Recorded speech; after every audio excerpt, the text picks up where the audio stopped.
दोस्तों, आपका स्वागत करते हैं हमारे इस YouTube channel CM sir academy classes में। आज हम चर्चा करते हैं, वेदों की तरफ ले चलते हैं।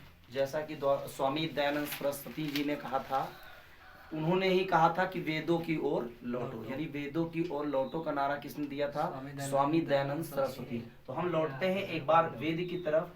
अगर वेद की बात करते हैं तो वेद की यानी वेद को किसने लिखा था? तो याद रखेंगे, यानी वेद व्यास ने। किसने लिखा था? वेद व्यास ने। और वेद को हम श्रुति के नाम से भी जानते हैं। श्रुति का मतलब क्या होता है? सुनना। अच्छा, वेद को श्रुति क्यों कहा गया? क्योंकि जो वेद है, वेद ब्रह्मा जी के मुख से निकले थे, और इसको जो है ब्रह्मा जी ने जितने भी ऋषि मुनि थे, ऋषि मुनि जितने भी थे, उन ऋषि मुनियों को सुनाया था। इसलिए हम वेद को श्रुति के नाम से भी जानते हैं। अब जैसा कि देखते हैं, जो वेद हमारे हैं, वेद मुख्यतः 4 प्रकार के होते हैं। कौन कौन से वेद हैं? तो पहला होता है ऋग्वेद, दूसरा होता है यजुर्वेद, तीसरा होता है सामवेद, और चौथा होता है अथर्ववेद। तो ऋग्वेद, यजुर्वेद, सामवेद और अथर्ववेद। अगर इसमें क्वेश्चन ये पूछा जाता है कि सबसे पुराना वेद कौन सा है, तो याद रखेंगे ऋग्वेद। और सबसे नया जो वेद है वो हमारा होता है अथर्ववेद। अगर वेद से और कोई क्वेश्चन बनता है तो वेद अगर देखा जाए तो चारों वेदों को मिलाकर अगर पूछा जाए तो इन चारों वेदों में मंत्र कितने हैं? तो 20,416 मंत्र हैं। कितने मंत्र हैं? 20,416 मंत्र है। चलिए, तो इसको रफ करते हैं, उसके बाद चलते हैं एक एक वेद करके हम पढ़ते हैं। तो आज पढ़ते हैं ऋग्वेद को, फिर देखते हैं आगे क्वेश्चन। तो जो ऋग्वेद है, इनके संकलन करता महर्षि कृष्ण द्वैपायन वेद व्यास। यानी जो है, यानी ऋग्वेद के संकलन करता महर्षि कृष्ण द्वैपायन वेद व्यास जी को माना जाता है। अच्छा, यहाँ पर लेखक और कवि क्यों नहीं कहा गया? क्योंकि जो मतलब जो है ऋग्वेद है, इसको संकलित किया गया है, ना कि किसी पुरुष या महिला के द्वारा इनको लिखा गया है। अच्छा, जो ऋग्वेद है, ऋग्वेद को हम और किस नाम से जानते हैं? तो याद रखेंगे, दासत्रयी नाम से भी जानते हैं। यानी ऋग्वेद को हम दासत्रयी वेद भी कहते हैं। अच्छा, जो ऋग्वेद है, इस ऋग्वेद के अध्ययनकर्ता को, यानी जो इसका ज्ञान अर्जित करते हैं, उनको हम क्या कहते हैं? तो याद रखेंगे, पुरोहित, होत या होरता। यानी इनके पुरोहित का मतलब होता है ज्ञान अर्जित करने वाला। यानी पुरोहित का मतलब क्या होता है? ज्ञान अर्जित करने वाला। तो ज्ञान अर्जित करने वाले को होत या होरता कहा जाता है। अच्छा, अगर अब यहाँ पे देखा जाए तो ऋग्वेद का अर्थ क्या होता है? यानी ऋग्वेद मतलब होता क्या है? तो देव विषय अति गूढ़ ज्ञान का प्रतिपादन जो छंदों में संकलित है। यानी जिन छंदों में संकलित है उसे हम क्या कहते हैं? ऋग्वेद कहते हैं। यानी देव विषय का अति गूढ़ ज्ञान, यानी जो देव विषय, यानी देव के विषय के बारे में जो गूढ़ ज्ञान है, गूढ़ ज्ञान का मतलब जो काफी अच्छा ज्ञान है, उसका प्रतिपादन जिन छंदों में किया गया है, उसको हम क्या कहते हैं? ऋग्वेद कहते हैं। अब इसकी यानी रचना काल, यानी इसकी रचना काल में कौन कौन, यानी क्या क्या मतें हैं? अलग अलग मत हैं। जो सर्वमान्य है वो क्या मत होती है? मैक्स मूलर एक वैज्ञानिक, उनके अनुसार क्या है? और बाल गंगाधर तिलक, यानी हमारे बाल गंगाधर तिलक के अनुसार क्या है? तो रचना काल देखते हैं, तो यानी अगर 1500 से 1000 ईसा पूर्व ये सर्वमान्य तिथि है। यानी इसको सभी लोग मानते हैं कि जो ऋग्वेद का मतलब ऋग्वेद बनाया गया था, वो बनाया गया था, यानी जो महर्षि कृष्ण वेद व्यास ने बनाया था, वो 1500 से 1000 ईसा पूर्व बनाया गया था।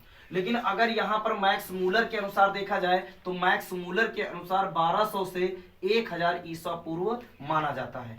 अगर हम यहीं पे अपने बाल गंगाधर तिलक के हिसाब से देखें तो 6500 ईसा पूर्व इसको माना जाता है कि इसकी जो रचना हुई थी वो 6500 ईसा पूर्व हुई थी। अब यहाँ पे देखते हैं रचना स्थल, यानी इसकी जो रचना की गई थी, इसकी रचना किस स्थल पर की गई थी, तो शब्द सिंधु, यानी एक स्थान था सप्त सिंधु, वहीं पर यानी इसकी रचना की गई थी। अब यहाँ पर देखते हैं समांतर ग्रंथ, यानी समांतर ग्रंथ का मतलब हुआ कि जैसा ऋग्वेद में बताया गया है वैसा किस वेद में या किस महान ग्रंथ में बताया गया है। तो यहां पर देखते हैं तो समांतर ग्रंथ है जिंदावेस्ता, क्या कहते हैं, जिंदावेस्ता, जो कि एक ईरानी ग्रंथ है। जो ईरानी ग्रंथ जिंदावेस्ता है वो ऋग्वेद, यानी जैसा कि ऋग्वेद में मिलता है कुछ ऐसे महत्वपूर्ण तथ्य हैं जो कि जिंदावेस्ता में मिलते हैं, जो कि कैसा ग्रंथ है, ईरानी ग्रंथ है। अब आगे चलते हैं, यानी जो इसका विभाजन, यानी ऋग्वेद का जो विभाजन किया गया है वो कितने मंडलों में किया गया, यानी किस प्रकार किया गया है।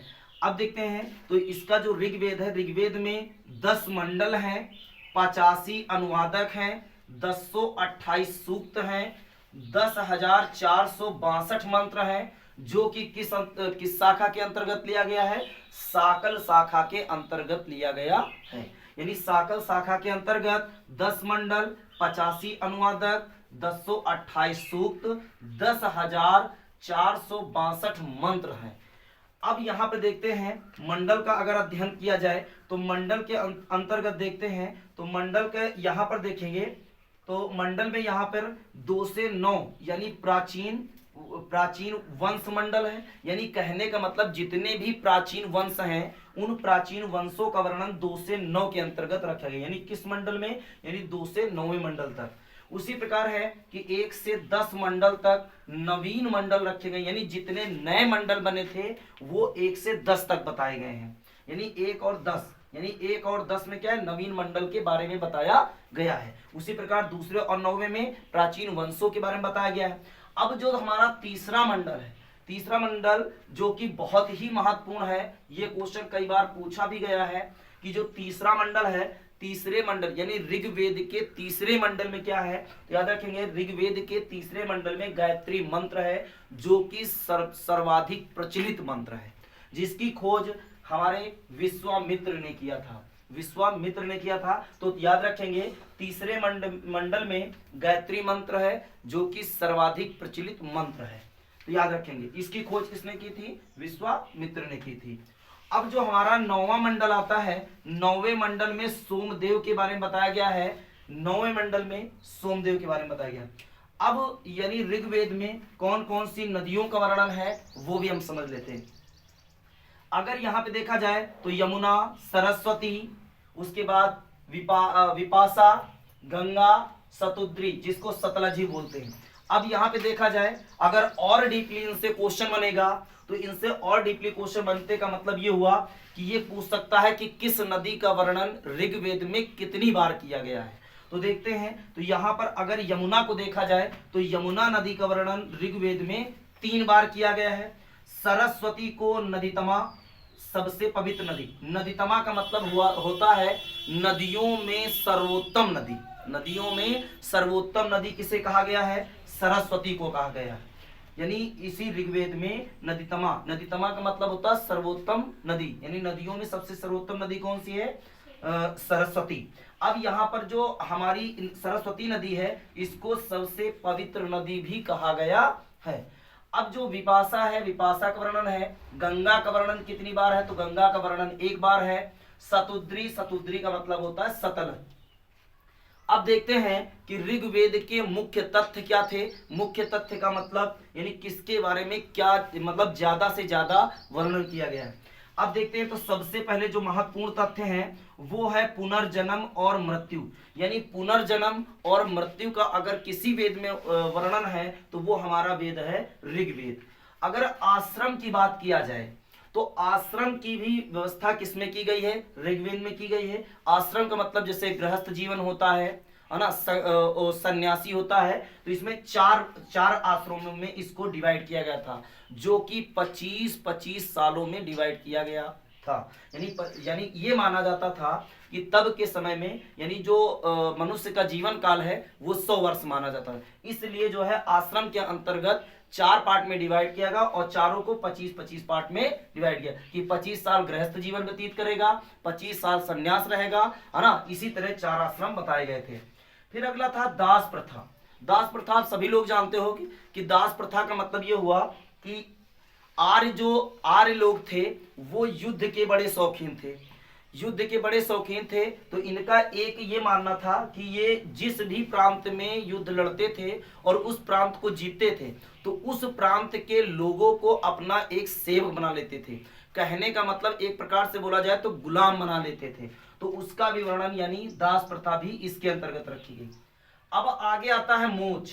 मोक्ष का मतलब ये होता है कि इनमें जो यानी ऋग्वेद में जो मंत्र हैं, इन मंत्रों का प्रयोग करके लोग अपने अपने यानी ऋषि मुनि अपने अपने देवताओं को प्रसन्न करते थे और उनसे धन की, कीर्ति की, सबका और यहाँ पर मोक्ष की भी प्राप्ति करते थे, यानी अपने अपने देवी देवताओं को अर्जित करके। यानी अब यहाँ पर अगर देखा जाए तो ये भी क्वेश्चन कई बार पूछा गया है कि अगर सर्वोत्तम देवताओं में से पूछा जाए तो सर्वोत्तम देवता किसे कहा गया है? इंद्र को कहा गया है। और इंद्र का वर्णन ऋग्वेद में 250 बार है। तो याद रखेंगे ये क्वेश्चन कई बार पूछा जाता है कि इंद्र का वर्णन किस वेद में है, तो याद रखेंगे ऋग्वेद में है। अगला है गाय, यानी जो हमारी गाय है इसको अधन्या कहा गया है। क्या कहा गया है? अधन्या कहा गया। अधन्या का मतलब क्या होता है? ना मारा जा सकने वाला, यानी जिसको ना मारा जाए, ना मारा जाए किसी भी हाल में, चाहे वो जैसा हो उसको मारा ना जा सके, उसे बोलते हैं अधन्या। यानी गाय को अधन्या बताया गया है क्योंकि इसको मारा नहीं जाएगा, क्योंकि ये हमारा एक पूजनीय पशु है। तो याद रखेंगे पूजनीय पशु हमारा क्या है? गाय है। अगला क्वेश्चन, अगले टॉपिक की ओर चलते हैं। तो वर्ण के बारे में अगर बात की जाए तो 10 यानी वर्ण का वर्णन जो है वो 10वें मंडल में बताया गया है। वर्ण का मतलब क्या हुआ? देखिए वर्ण का वर्णन 2 प्रकार से कर सकते हैं। एक हम कर सकते हैं कर्म के आधार पर, यानी कर्म के आधार पर, और दूसरा हम कर सकते हैं वाणी के आधार पर।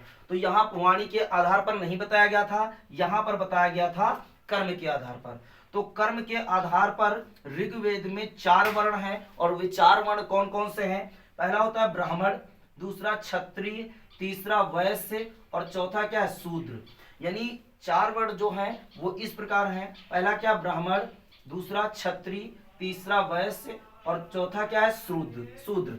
तो ये हमारा ऋग्वेद था। तो उम्मीद करते हैं कि ये वीडियो आपको पसंद आया होगा। अगर ये वीडियो आपको पसंद आया तो लाइक करें, सब्सक्राइब करें और अपने दोस्तों में शेयर करें। Okay, thank you.